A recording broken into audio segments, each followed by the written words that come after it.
नमस्कार दोस्तों और प्यारे छात्रों, आप सबका मोस्ट वेलकम है आपके अपने प्यारे चैनल साहित्य धारा अकेडमी पर। आजकल जैसे आप सब सुन रहे होंगे, आयोग में अध्यक्ष जी की नियुक्ति हो चुकी है। जो हमारी लंबित परीक्षाएं हैं उनका भी होने की आशा जगी है। इस क्रम में हम लोग साहित्य के अन्य गद्य विधाओं से प्रश्न कर रहे हैं। NDA नेट की और KVS NVS की तो परीक्षाएँ लगी हुई ही हैं। चलिए उसी क्रम में हम प्रश्नों को हल करेंगे। प्रश्नों की संख्या अधिक है तो राइट ऑप्शन ही पढ़ते चलेंगे। प्रश्न: चतुर्सेन शास्त्री के उपन्यासों के संदर्भ में अक्सर किस रस की चर्चा की जाती है? तो उन्होंने अधिकतर उपन्यास इतिहास रस से संबंधित किए हैं। प्रश्न: निम्न में से कौन सा सही सुमेलित नहीं है? तो इसमें कौन सा है? तो इसका right option A. Right option A, अधखिला फूल उनका नहीं, उपाध्याय सिंह हरिऔध जी का है। और बाकी तीनों लौंगलता किशोरीलाल गोस्वामी जी का है, वैशाली की नगरवधू चतुर्सेन शास्त्री का है, सुहाग के नूपुर अमृतलाल नागर जी का है। कभी कभी ये भी आपको प्रश्न या ऑप्शन के रूप में मिल सकते हैं। प्रश्न: निम्न में से कौन सा सुमेलित नहीं है? तो इसमें इसका right option B. Right option B जो है सुमेलित नहीं है। बंद गली का आखिरी मकान धर्मवीर भारती जी का है, ना कि शेखर जोशी का है। बाकी कर्मनाशा के हार शिव प्रसाद सिंह का है, एक अदद औरत ममता कालिया का है, और भस्मावत चिंगारी यशपाल जी का है। तो इसमें राइट ऑप्शन जो है बी है। प्रश्न: निम्न में कौन सा ही तो नहीं, प्रश्न ये वाला करते हैं। प्रश्न: मारिस मोय कुठाव निबंध के लेखक हैं? तो इस निबंध के लेखक हैं अपने right option B, Chandradhar Sharma Guleri ji. प्रश्न: निम्न में से कौन सी कहानी प्रेमचंद द्वारा नहीं लिखी गई? तो ऑप्शन ए, इसका राइट ऑप्शन बी। जो बूढ़ आकाशदीप है ये प्रेमचंद जी नहीं, जयशंकर प्रसाद जी का कहानी संग्रह है। और बाकी तीनों बूढ़ी काकी, बड़े घर की बेटी, पंच परमेश्वर प्रेमचंद जी द्वारा लिखी हैं। प्रश्न: निम्न में से कौन सा सही सुमेलित नहीं है? तो कौन सा सही सुमेलित नहीं? एक और जिंदगी मोहन राकेश का, रसप्रिया फणीश्वर नाथ रेणु का, बंद गली का आखिरी मकान धर्मवीर भारती का, खोई हुई हाथी ये रविंद्र कालिया जी का नहीं, ये कमलेश्वर जी का। तो हमारा राइट ऑप्शन डी। प्रश्न: निम्न में से कौन सा सुमेलित है? तो इसमें देखते हैं कौन सा सुमेलित है। तो इसका राइट ऑप्शन सी। जो पृथ्वीराज की आंखें हैं ये राम कुमार वर्मा जी की एकांकी है, यही सुमेलित है। बाकी एक कंठ विश्वव्यापी दुष्यंत कुमार का है, बादल की मृत्यु ये भुवनेश्वर प्रसाद जी का नहीं, राम कुमार वर्मा का है, और अग्निलीग ये भरत भूषण अग्रवाल जी का है। प्रश्न: निम्न में से कौन सा सही सुमेलित नहीं है?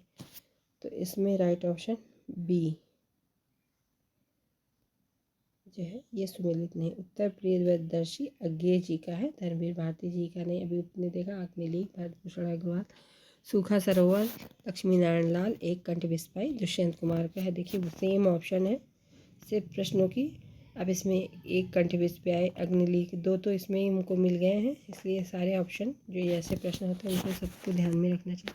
प्रश्न: कारवां एकांकी के लेखक कौन है? तो आप सभी जानते हैं भुवनेश्वर प्रसाद जी का एक ही एकांकी संग्रह कारवां। और आधुनिक एकांकी के जनक राम कुमार वर्मा जी को माना जाता है, ये भी आप याद रखेंगे। प्रश्न: निम्न में से कौन सा सही सुमेलित नहीं है? तो इसमें सही सुमेलित नहीं है तो राइट ऑप्शन ए, विपद अज्ञेय जी का कहानी संग्रह है, और कर्मनाशा के हार अभी हमने देखा शिव प्रसाद सिंह का है, भस्मावत चिंगारी यशपाल का, आहुति लाचंद जोशी का है। देखिए सेम प्रश्न होते हैं, सिर्फ बदल के इधर उधर कर दिया जाता है। प्रश्न: हिंदी के किस आलोचक ने देवरानी जेठानी की कहानी को हिंदी का प्रथम उपन्यास माना है? तो इसका right option D, Gopal Rai ji ने इसे हिंदी का प्रथम माना है। और देवरानी जेठानी का प्रकाशन 1870 ईस्वी, प्रथम उपन्यास हिंदी साहित्य में यही। प्रश्न: निम्न में से किस नाटक में जातिवाद की समस्या को उठाया गया है? तो इसका right option C, court martial में उठाया गया। कोर्ट मार्शल का प्रकाशन 1991 ईस्वी है। नाटक बाल भगवान का 1989, और जलता हुआ रथ का 1998, दोनों का है 1998, बाकी दोनों के 1998 है। और जो है कोर्ट मार्शल का है, तो इसका राइट ऑप्शन ऑप्शन सी, जिसमें जातिवाद की समस्या को प्रमुखता से उठाया गया। इसका प्रकाशन 1989, इसका 1998, इसका 1998। प्रश्न, निम्नलिखित में से किस एकांकी में संयुक्त परिवार की समस्या को उठाया गया है? तो इसका राइट ऑप्शन ऑप्शन सी, सूखी डाली और अधिकार का रक्षक, बहनें, तौलिया, ये सब उपेंद्र नाथ अस्क जी की एकांकी। सूखी डाली भी उन्हीं का है, तो ये सब एकांकी उपेंद्र नाथ अस्क जी की। प्रश्न, इनमें से कौन शिशु संवेदना की कहानी नहीं है? तो 3 है, एक नहीं है, तो इसका राइट ऑप्शन है 2 सखियाँ, नादान दोस्त, कजाकी, चोरी, ये सब शिशु संवेदना की कहानी, लेकिन 2 सखियाँ नहीं, इसमें 2 सखियों की कथन। प्रश्न, अंधा कुआं किसकी नाट्य कृति है? तो अंधा कुआं लक्ष्मी नारायण लाल जी की नाट्य कृति है। ऐसी एक मिलती जुलती रचना है अंधा युग, और अंधा कुआं प्रकाशन 1955 ईस्वी, ये भी आप याद रखेंगे। अक्सर ये रचनाएं बार बार रिपीट होती ही रहती हैं। प्रश्न, मल्लिका किस नाटक की पात्र है? तो इसका राइट ऑप्शन सी, आषाढ़ का एक दिन की पात्र है। माधवी का प्रकाशन 1985 ईस्वी। सूर्य की अंतिम किरण से पहली किरण, तो इसका प्रकाशन 1975 ईस्वी। 8वां सर्ग का 1976 ईस्वी। आषाढ़ का एक दिन आप सब जानते होंगे 1958 ईस्वी। प्रश्न, निम्नलिखित में से कौन सी कहानी राजी सेठ की नहीं है?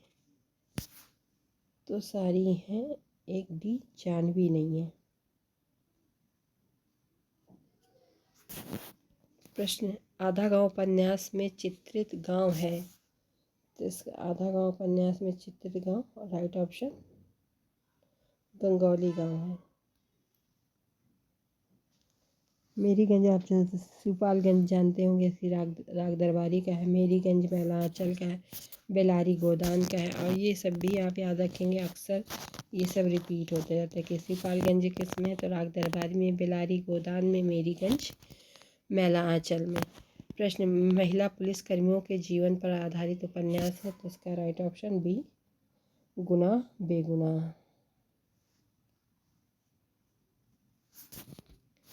प्रश्न, राजेंद्र यादव की कहानी है? तो इसमें कौन सी है? बी, जहाँ लक्ष्मी कैद है। ये हायर के पाठ्यक्रम में भी लगी हुई है, नेट में भी शायद लगी हुई कहानी है। इनमें से किस हिंदी आलोचक ने साधारणीकरण की व्याख्या की है? तो हिंदी आलोचकों में डॉक्टर नगेंद्र जी ने साधारणीकरण की व्याख्या की है। प्रश्न, रचना काल की दृष्टि से निम्नलिखित उपन्यासों का सही अनुक्रम बताइए? तो इसमें मुझे कोई भी सही नहीं लगा। इस ऑप्शन में तो बी माना गया है, लेकिन इसमें मुझे कोई सही नहीं लगा।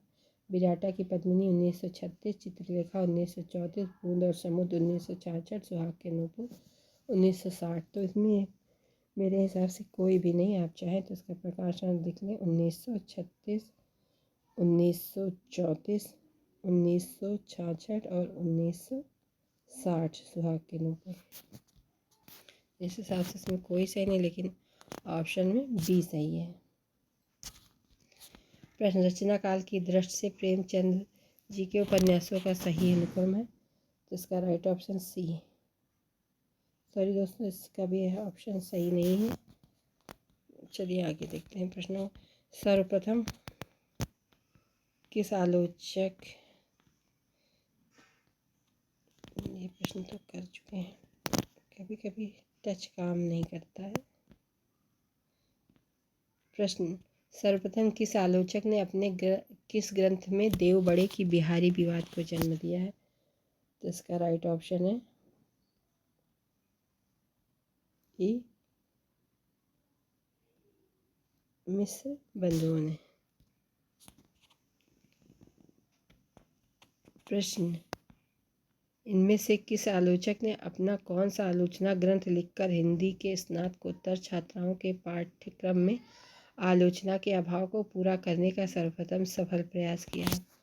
तो इसका राइट ऑप्शन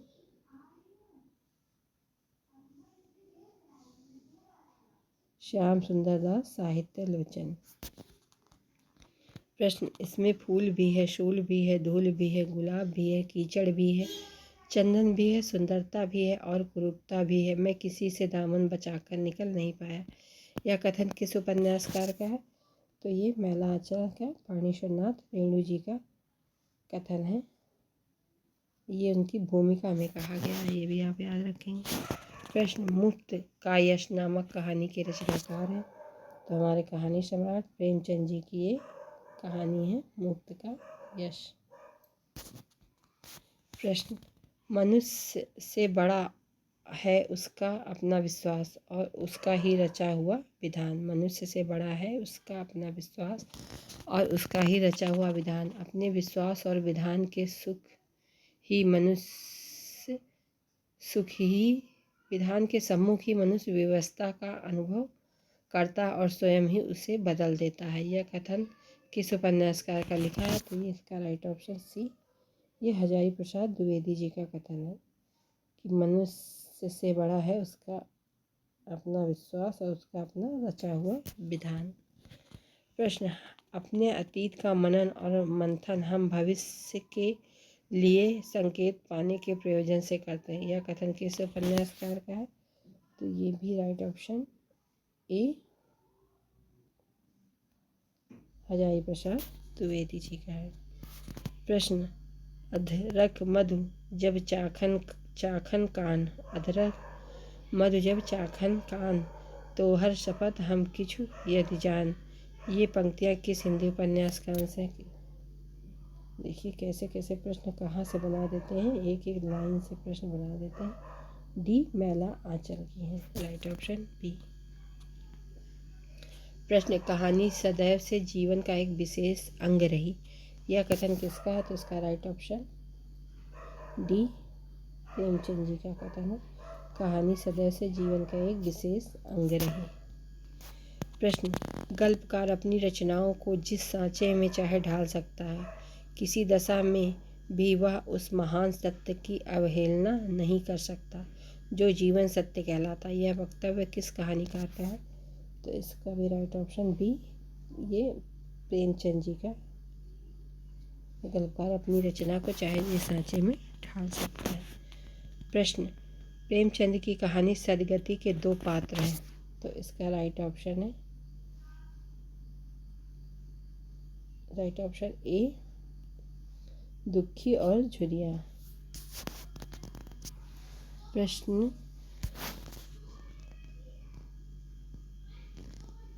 निराला के राम तुलसीदास के राम से भिन्न और भवभूति के राम के निकट है। भवभूति के राम के निकट है। यह कथन किस हिंदी आलोचक का है? तो इसका राइट ऑप्शन सी,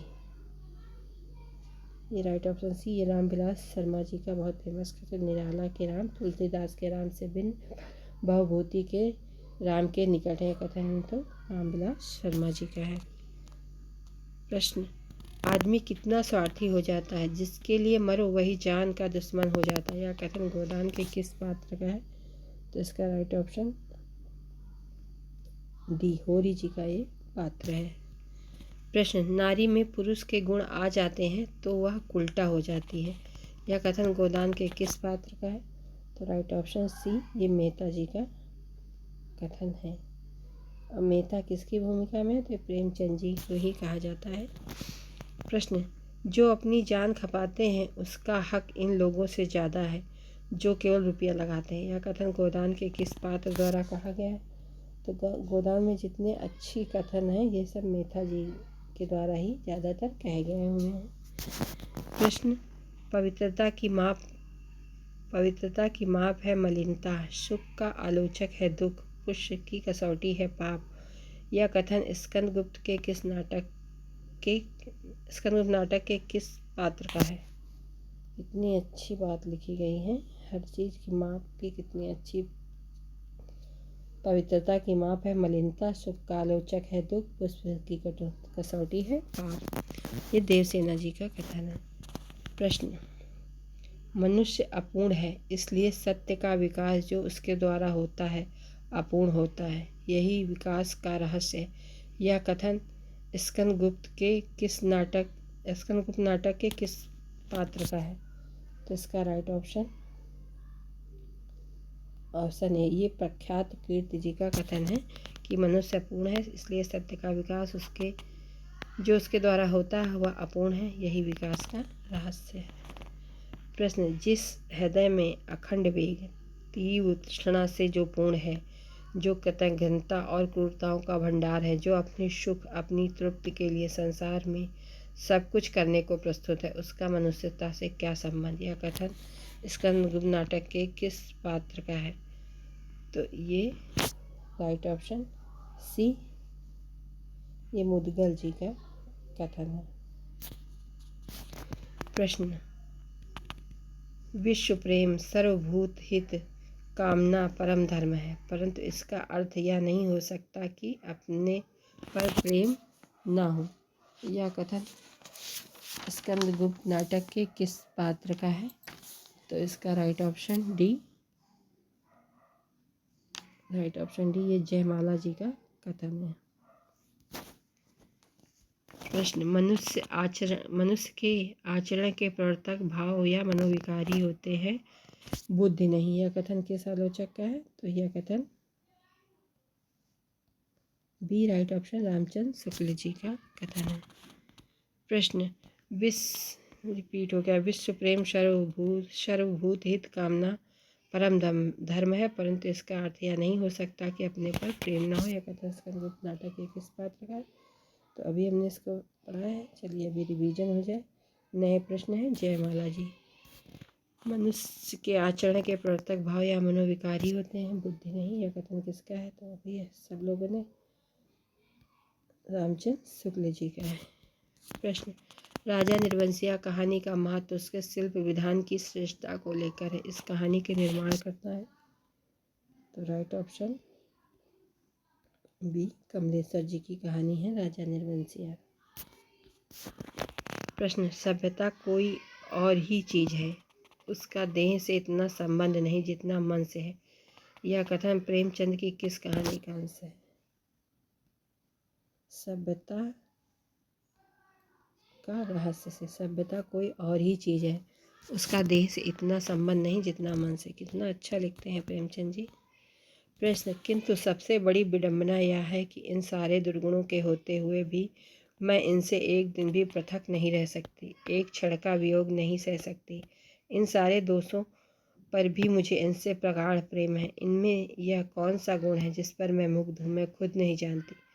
पर इसमें कोई बात ऐसी है जो मुझे इनकी चेरी बनाए हुए है। ये पंक्तियाँ प्रेमचंद जी की किस कहानी का हिस्सा है? तो इसका राइट ऑप्शन डी, नया विवाह की ये पंक्ति है। प्रश्न, प्रेमचंद की कहानी दूध का दाम के दो पात्र हैं, तो इसका राइट ऑप्शन है